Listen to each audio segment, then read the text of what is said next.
Pues estamos en el capítulo 7, el mensaje de esta mañana, el título del mensaje para esta mañana, pues manténganse de pie que vamos a leer la palabra ahorita. Es en las manos de Dios, todo es posible. Vamos a leer Marcos 7, capítulo, 7, versículo 31 al 37. Hoy terminamos el capítulo 7. Les invito a que abran sus Biblias y lean conmigo. Leamos juntos la palabra de Dios. 31. 7 versículos, 31 al 37. Marcos 7, 31 al 37. Volviendo a salir de la región de Tiro, vino por Sidón al mar de Galilea, pasando por la región de Decápolis. Y le trajeron un sordo y tartamudo, y le rogaron que le pusiera la mano encima, y tomándole aparte de la gente, metió los dedos en las orejas de él, y escupiendo, tocó su lengua, y levantando los ojos al cielo, gimió, y le dijo: Éfata, es decir, sé abierto. Al momento fueron abiertos sus oídos, y se desató la ligadura de su lengua y hablaba bien. Y les mandó que no lo dijesen a nadie, pero cuanto más les mandaba, tanto más y más lo divulgaban, y en gran manera se maravillaban, diciendo: bien lo ha hecho todo. Hace a los sordos oír y a los mudos hablar. Bendita es la palabra de Dios. Pueden tomar asiento. En las manos de Dios todo es posible. Es el título para hoy. Bueno, en este sermón vamos a ver cuán necesario es tener buenos amigos. Es necesario tener buenos amigos. Y también vamos a ver que no podemos darle tanta importancia a los medios, a los medios que el Señor utiliza para nuestra salvación. Él lo va a hacer como Él quiera, en otras palabras. En esta narrativa de Marcos, que son 7 versículos que vamos a ver, el milagro que lo relata solamente lo menciona el Evangelio de Marcos. Pues nuevamente un milagro. Continúa Jesús en su ministerio haciendo milagros y pues la escritura es muy específica. Son pocos en comparación a lo que hizo los milagros que nos relata la palabra de Dios. Y Juan lo afirma en el capítulo 21, versículo 25. Dice: Jesús también hizo muchas otras cosas. Si todas se pusieran por escrito, supongo que el mundo entero no podría contener los libros que se escribirían. Lo que nosotros tenemos, a lo que tenemos acceso, prácticamente es mínimo, no es nada a lo que el Señor estaba haciendo durante su ministerio, lo que Él en verdad hizo. Ahora, ¿qué es lo que nosotros vamos a aprender? ¿No? Porque pues el propósito es aprender de nuestro Señor. ¿Qué es lo que nosotros vamos a aprender de Jesús? ¿Qué es lo que vamos a aprender de su ministerio? Vemos que la labor del Señor, Marcos nos viene relatando, su labor es asombrosa. La diligencia de Jesús es única. Vemos con la prontitud que Él acude a aquellos necesitados, en el lugar donde hay necesidad. Ahí estaba Jesús, por su propia voluntad. No había algo muy importante, que en Jesús no había ningún interés personal. Jesús no estaba buscando algo a cambio, nada personal. Él estaba movido por el amor al Padre. Lo que a Jesús le motivaba, lo que lo llevaba a obedecer, era el amor al Padre. Lo hacía en obediencia a lo ya establecido. Jesús debía continuar su carrera, debía continuar y debía alcanzar esa meta final. necesitaba llegar a ese lugar de victoria.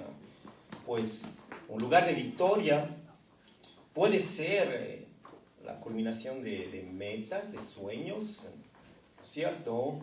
Que van a llegar con mucho sacrificio, mucha dedicación, pero al mismo tiempo en la culminación vemos que hay una gratificación en la vida de cada persona.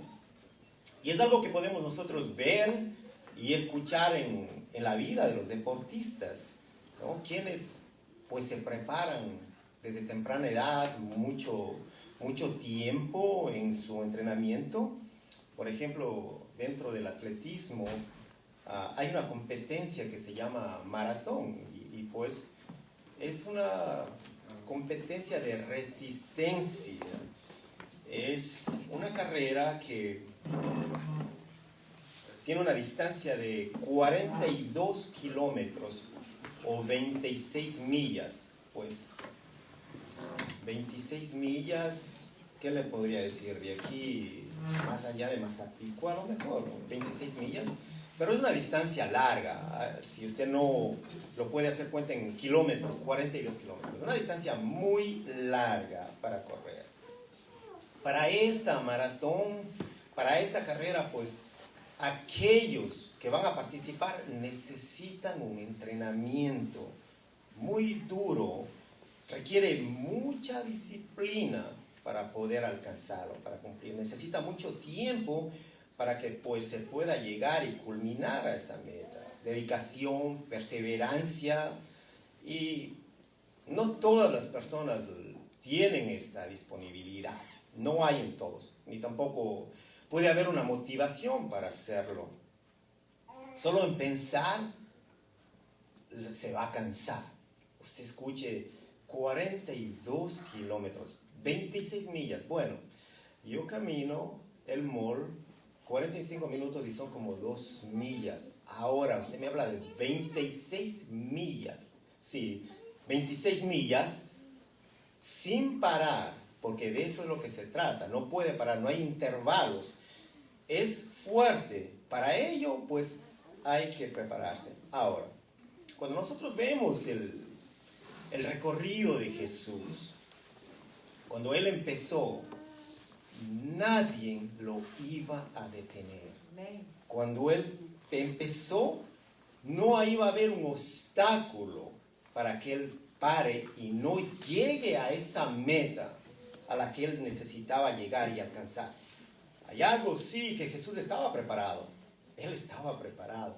Como hombre, estaba preparado físicamente, y como Dios espiritualmente estaba, pues, preparado, porque era perfecto, porque es perfecto, porque es santo, porque Él estaba limpio, está limpio de todo pecado. Aparte de eso, estaba fortalecido en el Espíritu de Dios. Es quien dirigía a Jesús, recuerda, el Espíritu Santo es quien lo dirigía a Él y lo fortalecía.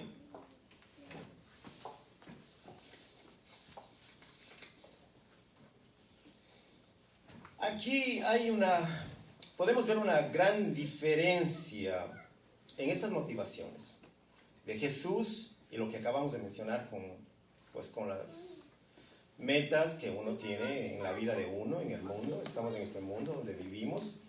Hay motivaciones distintas. Pues muchas veces en el mundo son egocéntricas, porque usted lucha por usted. Usted lucha por alcanzar un beneficio personal. No le digo que hay algo malo en eso, porque pues todos tenemos metas, sueños a alcanzar, pero esas son las motivaciones en el mundo. Y muchas veces, como un deportista, culminar con grandes celebraciones, reconocimientos, en un pedestal, con aplausos y pues obteniendo una victoria. Pero cuando nosotros vamos a la historia y vemos que la victoria de Cristo, su historia no fue reconocida. Tampoco nadie le aplaudió cuando Él culminó, nadie. Y mucho menos que Él se subió a un podio, a un pedestal, para recibir una medalla, algo. Cristo terminó en la cruz, en una cruz, y con una corona de espinas. En una cruz que era un símbolo de vergüenza en aquel tiempo, el peor castigo, la peor pena para el más vil, reo, malvado, obtenía ese castigo. Y ahí es donde terminó nuestro Señor. Una vergüenza para el mundo, una cruz, pero para un creyente, salvación y vida eterna, no una vergüenza. Jesús continúa su recorrido, nos relata Marcos en el versículo 31, dice: volviendo a salir de la región de Tiro, vino por Sidón al mar de Galilea, pasando por la región de Decápolis. Pues estas ciudades que hace mención Marcos, Tiro, Sidón, eran una de las ciudades más importantes de Fenicia. Pues Fenicia, conocida como la tierra cananea, es en donde estaba Jesús, y lugares de alto comercio, mucha actividad, mucha gente iba y venía por estos lugares. Aquí vemos que dice, volviendo a salir de la región de Tiro, Jesús estaba en Tiro, ahora vino por Sidón al mar de Galilea. Aquí hay una descripción geográfica de este viaje de Jesús que pues presenta un recorrido que no es directo hacia Galilea, sino es como en zigzag. Aparentemente, pues, según el relato, no hay un conocimiento geográfico. ¿Para qué se va a ir allá, acá, allá, si puede viajar recto? Pero, ¿qué pasa?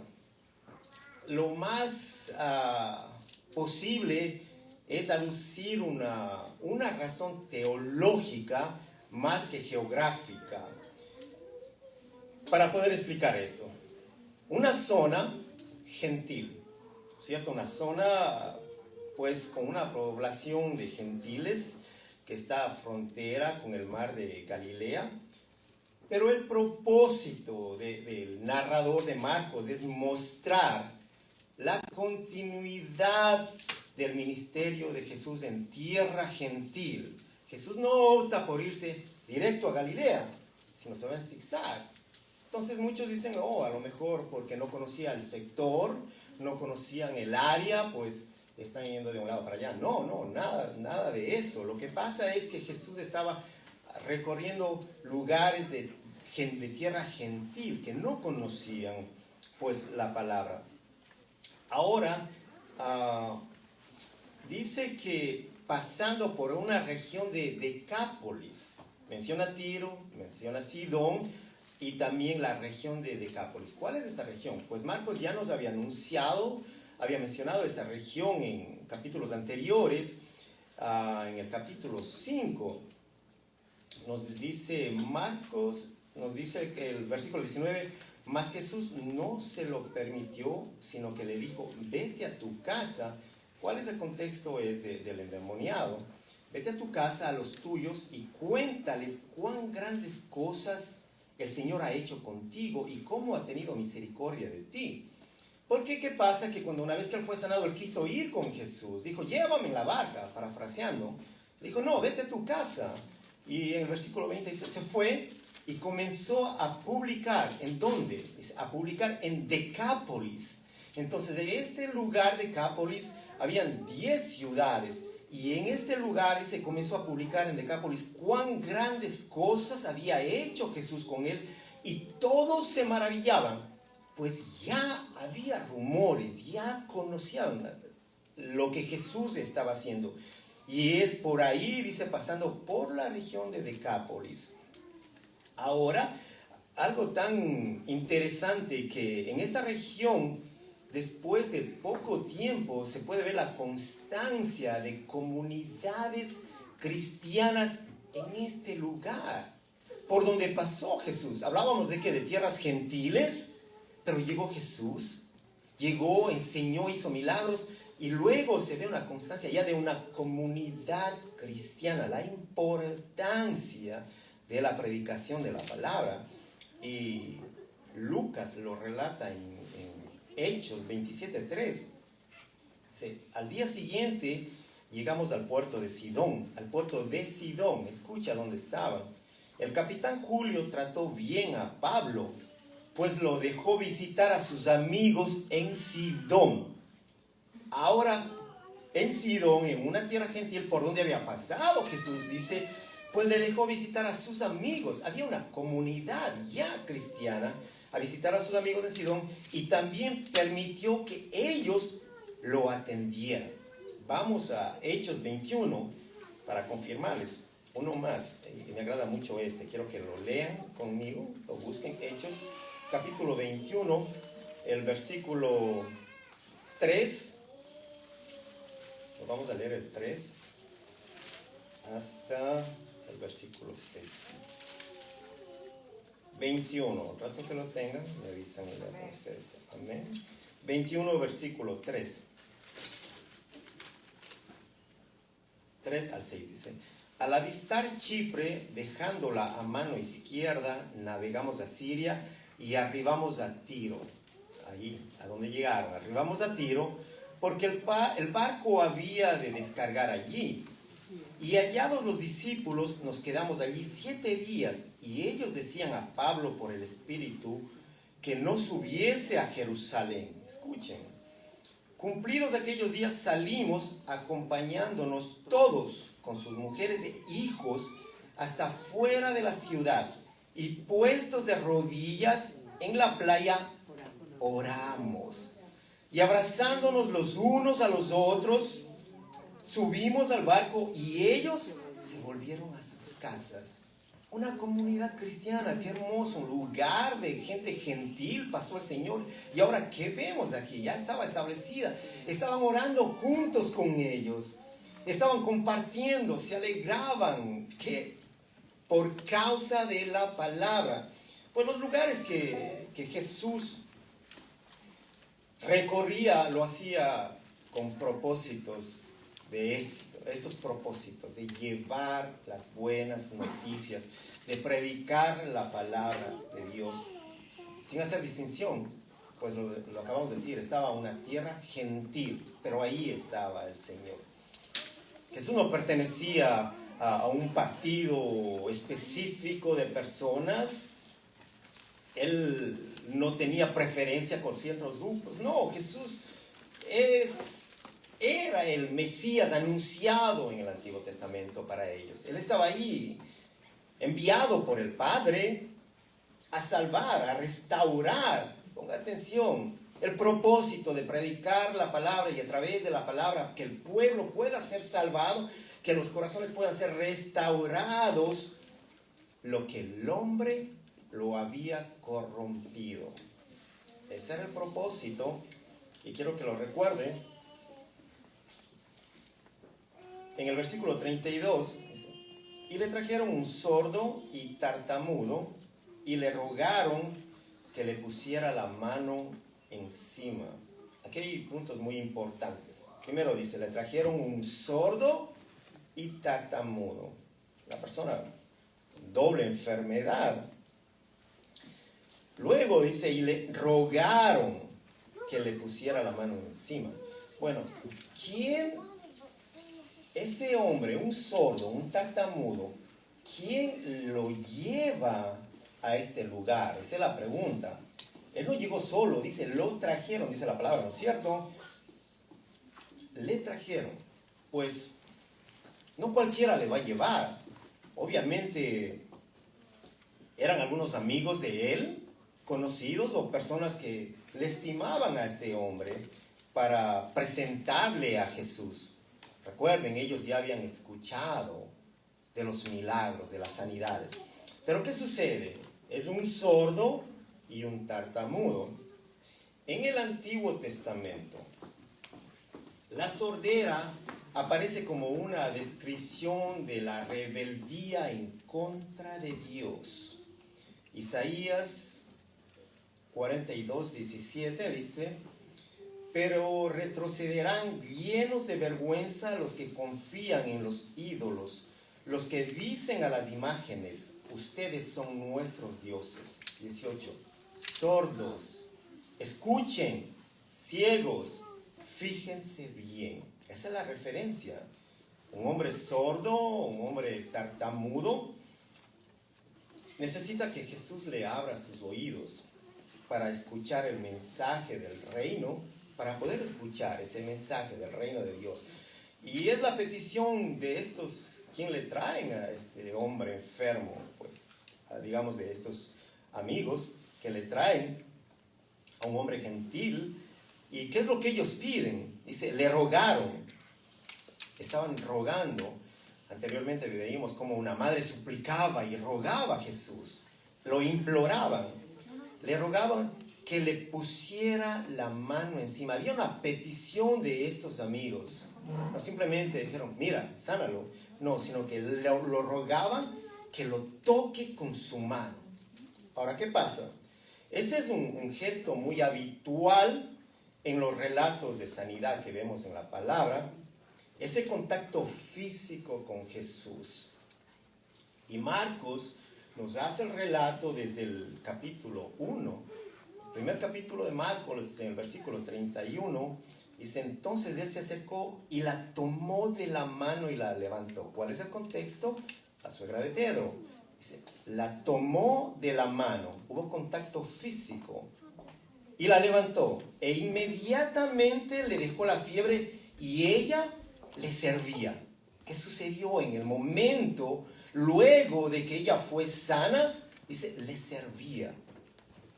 Luego, más adelante en el versículo 41, dice, Jesús teniendo misericordia de él, extendió la mano y le tocó y le dijo, quiero, sé limpio. Contexto, al leproso, sanidad al leproso. Nuevamente, extiende la mano y lo toca, lo sana, dice, sé limpio.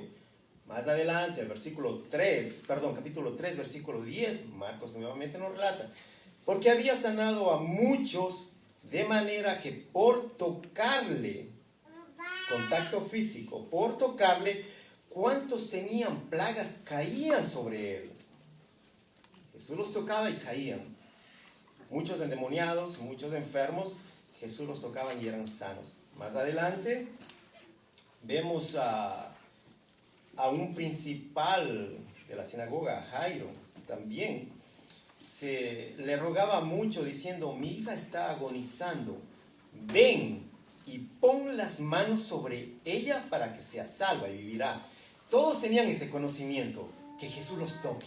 Necesito que me toque para ser sano. El contacto físico. Luego en el capítulo 6, versículo 56 dice, y donde quiera que entraba en las aldeas, ciudades o campos, ponían en las calles a los que estaban enfermos. La gente escuchaba y simplemente los sacaban.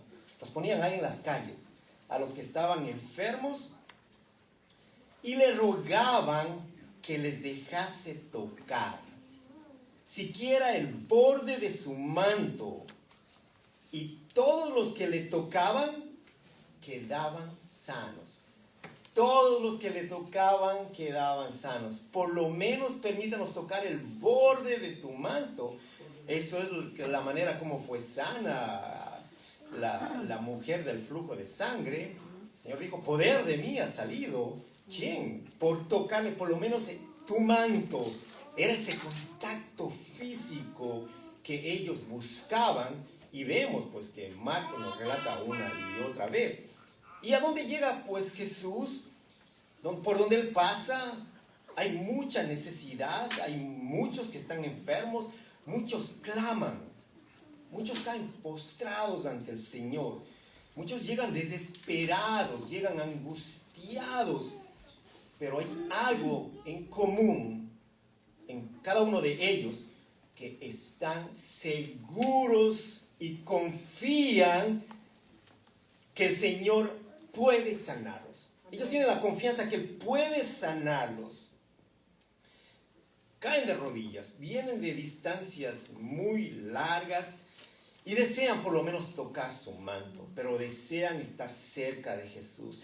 Ellos creen en ese poder, saben que Él puede hacer. Lo buscan de todas partes. En el versículo 33 dice, tomándole aparte de la gente, metió los dedos en las orejas de él y escupiendo tocó su lengua. Aquí hay un orden. lo lleva privado, aparte. ¿Y qué hace? Dice, metió los dedos en las orejas de él y escupiendo tocó su lengua. Primero, lo mencioné, este hombre necesitaba escuchar.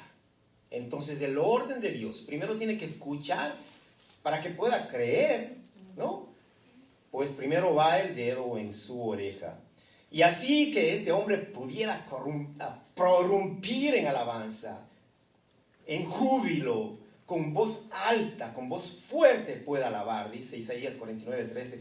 Cantad alabanzas, oh cielos, y alégrate tierra, y prorrumpid en alabanzas, oh montes, porque Jehová ha consolado a su pueblo, y de sus pobres tendrá misericordia. Que los cielos proclamen la grandeza de Dios. Cuanto más el pueblo, los hijos de Dios, aquellos que son sanados, puedan abrir sus labios y proclamar su bendito nombre. Aleluya. ¿Qué hace el Señor? ¿Usa su saliva? ¿Por qué hace esto? Pues lo que Jesús estaba haciendo es lo que los doctores judíos en aquellos tiempos lo hacían frecuentemente, ya que estas personas reconocían que había un poder curativo en la saliva. Muy interesante, ¿no?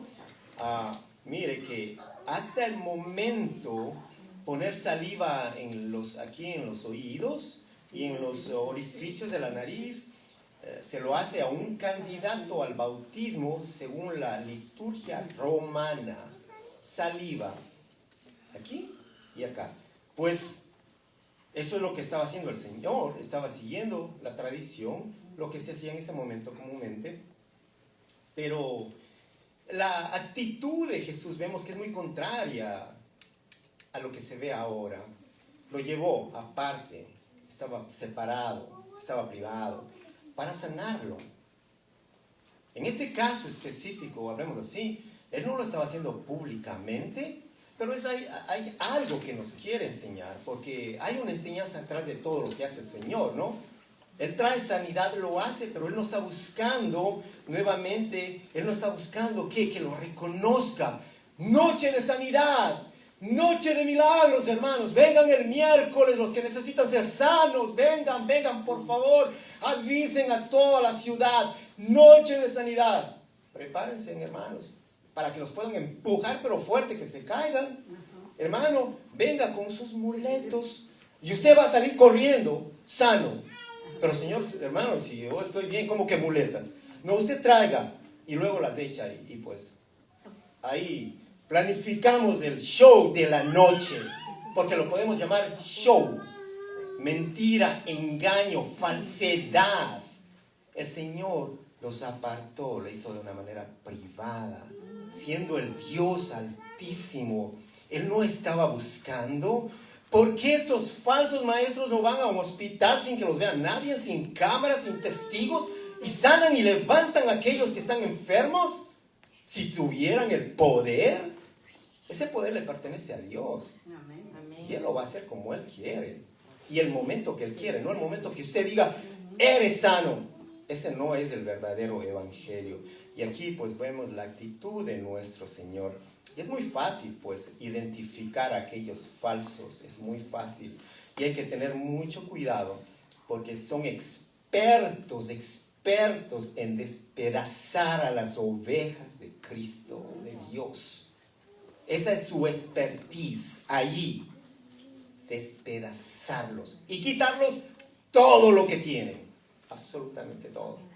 Y ahí los van a soltar. Lobos rapaces. Tenga cuidado a dónde entra. Tenga mucho cuidado en dónde está, a quién visita.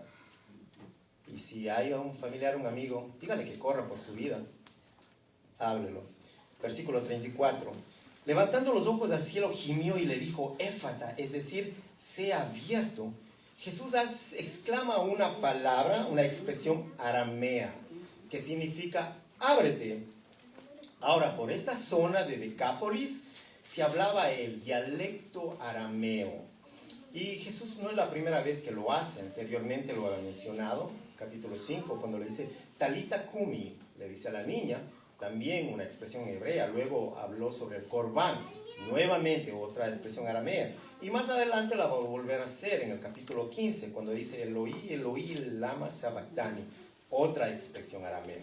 Jesús estaba hablando naturalmente en su propio idioma y hay expresiones que salen. No se trata de una palabra mágica, no se trata de eso. Era costumbre, sí, en muchas personas que usaban lenguajes desconocidos, palabras mágicas, ¿no? Desconocidas para hacer sus milagros. Pues este pasaje refleja esa tradición antigua que reconoce poderes curativos en la saliva. Eso es lo que hace. Y esta saliva proviene de nuestro Señor Jesús.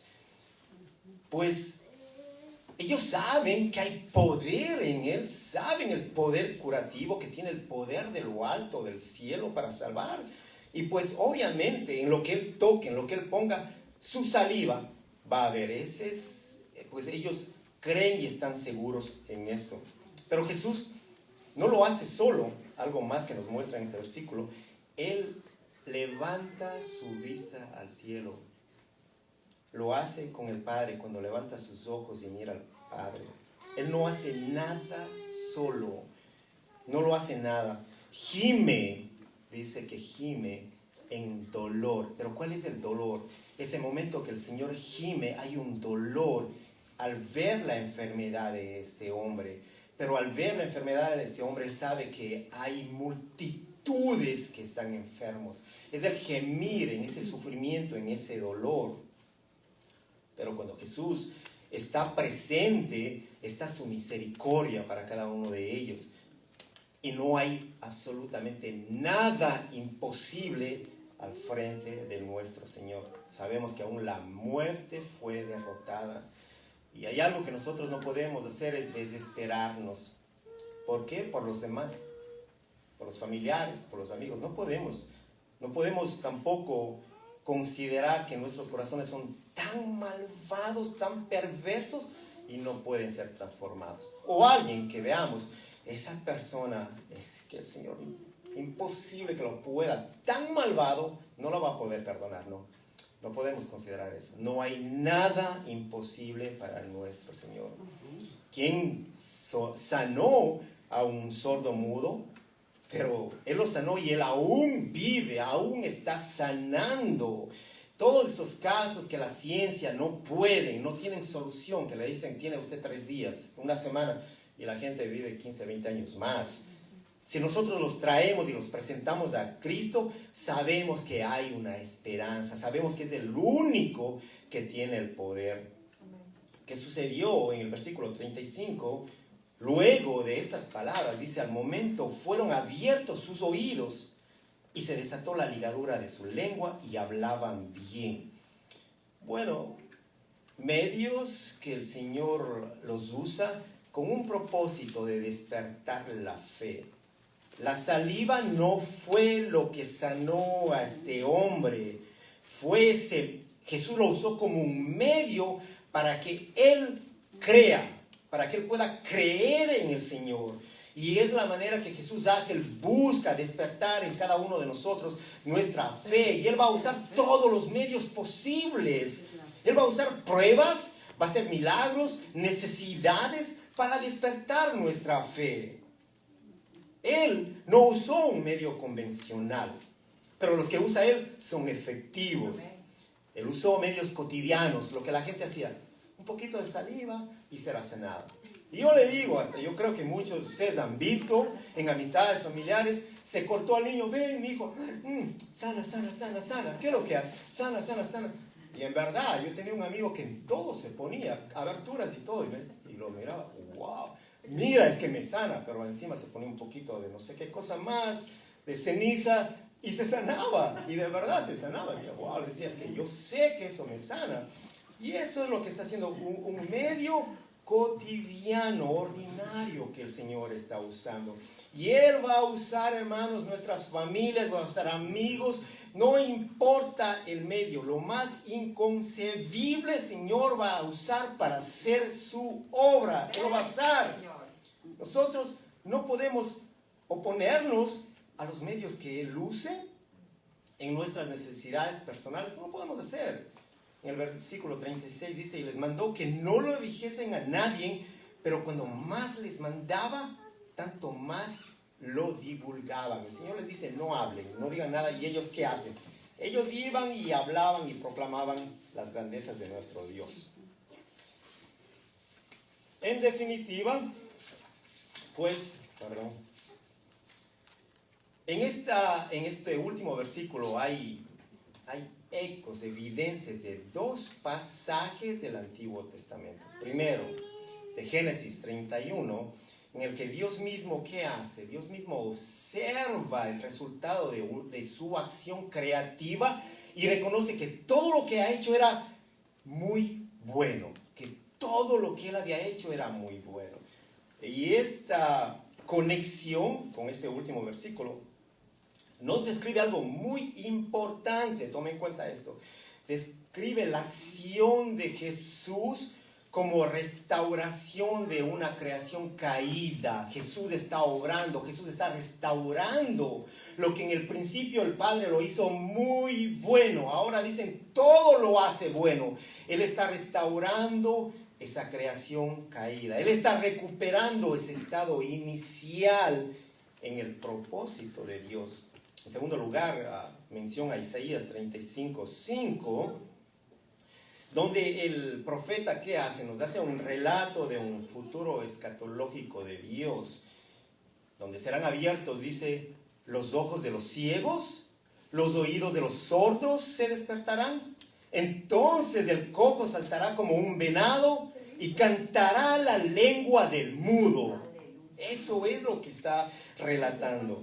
Entonces, ¿qué nos está mostrando? Que la salvación de Dios, Marcos en este relato nos muestra que la salvación de Dios está presente en el ministerio de Jesús. Lo que el hombre arruinó, lo que el hombre ha dañado, Jesús está restaurando a esa creación caída.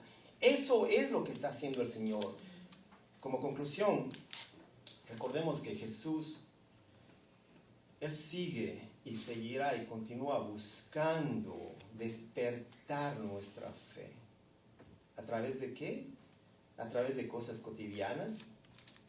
Solamente Él sabe y puede responder a nuestra necesidad. Es el único a nuestras necesidades. No se olvide de esto. Y los puedo dejar como aplicación. No prohíba que Jesús actúe en su vida. No prohíba que Jesús actúe en su vida. ¿Cómo? ¿Cómo lo vamos a prohibir? Usted me puede decir. Bueno, simple. Al no llegar al culto, usted le está prohibiendo al Señor que actúe. Porque hay algo más importante. Ouch. Bueno. Porque si usted le dice, primero está esto y luego el Señor, usted lo está diciendo, no ahora. En otras palabras, lo prohíbe al Señor que actúe a través de su palabra y ministre y sane su corazón y le dé la esperanza que usted necesita para esa semana ardua, dura de trabajo. Usted dice al Señor, no, hoy no, mañana, ok. Entonces, no le prohíba al Señor que actúe en su vida. Hoy no tengo deseos de adorar. Alce su voz, cántele al Señor con gozo, con alegría, para que Él obre, para que Él sane sin temor, sin vergüenza. No lo haga. Hay muchos medios.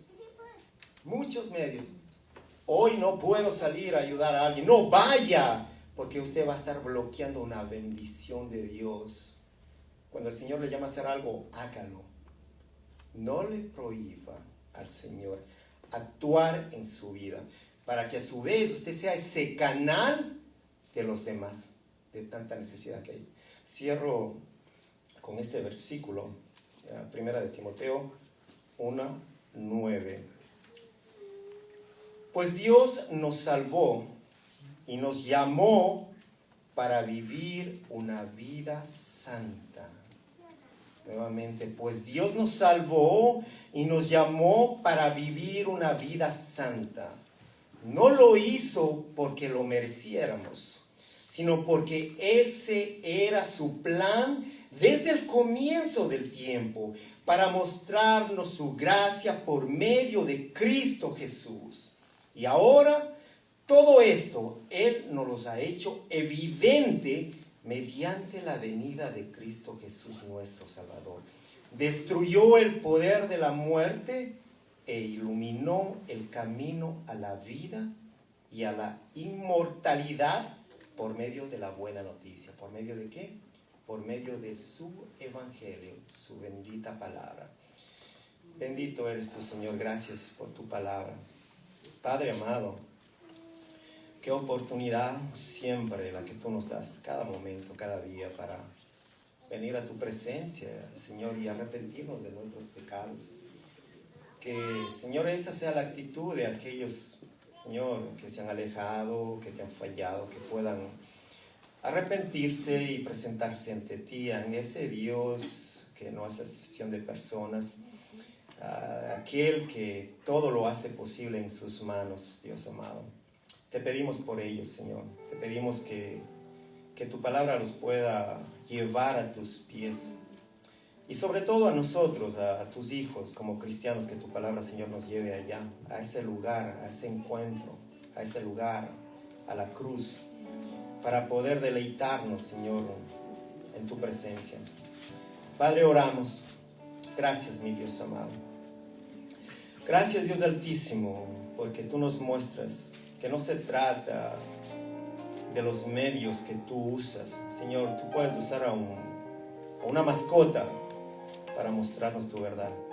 Tú puedes usar a un reo, a un malvado y pervertido para cumplir tu obra. Tú puedes usar, Señor, a la persona más vil, como puedes usar, Señor, unas circunstancias, un momento difícil, de crisis, para que nosotros nos acerquemos, porque ese es tu plan. Tú vas a usar lo que a ti te place usar. Señor, muchos hemos llegado a tu presencia por circunstancias, por intereses económicos, de hambre, de necesidad, Señor, de dolor, de traición, muchas maneras distintas. Esos son tus medios, Señor, medios muy comunes para atraer a tus hijos, a tus escogidos. Padre, que podamos tener el discernimiento y entender, Señor, que eres tú en medio de esa crisis. Que podamos entender que eres tú, Señor, acercándonos, hablándonos, para que podamos estar cada día más cerca de ti, Señor. Adorándote, Señor, con todo nuestro corazón, cada día más cerca de ti, Padre. Gracias, Dios Altísimo, por recordarnos, Padre. Gracias, Señor, por enseñarnos, Señor, que tú no eres ese Dios que sigue un patrón, algo que está escrito, sino que lo haces como a ti te place hacerlo. Y lo que tú haces es perfecto, lo que tú haces es grande. Señor, gracias, Padre. Gracias, Jesucristo, por tu vida en esa cruz, que hoy nos permite acercarnos a Dios y escuchar su voz. Gracias, Padre, por enviar a tu Santo Espíritu a que pueda, Señor, aclararnos y ayudarnos a entender esa palabra de vida. Gracias, Espíritu de Dios, porque sin ti, Señor, nada podríamos hacer, Espíritu Santo. Bendito seas tú, Espíritu de Dios, y continúa ministrándonos toda esta semana. Te damos gracias en el nombre de Cristo Jesús. Démosle alabanza a nuestro Señor. Nos podemos poner de pie y exaltar y cantarle. Dale gracias al Señor. Adorarle al Señor. Solamente a Él, al único Rey. Sí, Señor. Cántele al Señor, cántele con su corazón, con su mente, su cuerpo.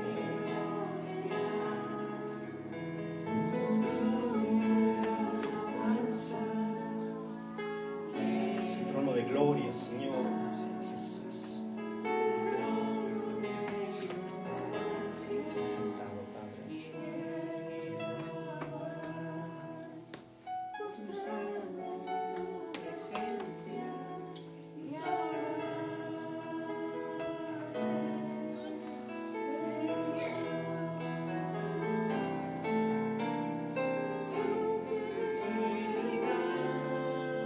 dígale al Señor, sí, Él es el único fiel, el único grande. Tu fidelidad incomparable es. Nadie es como tú, bendito Dios. Grande es tu fidelidad.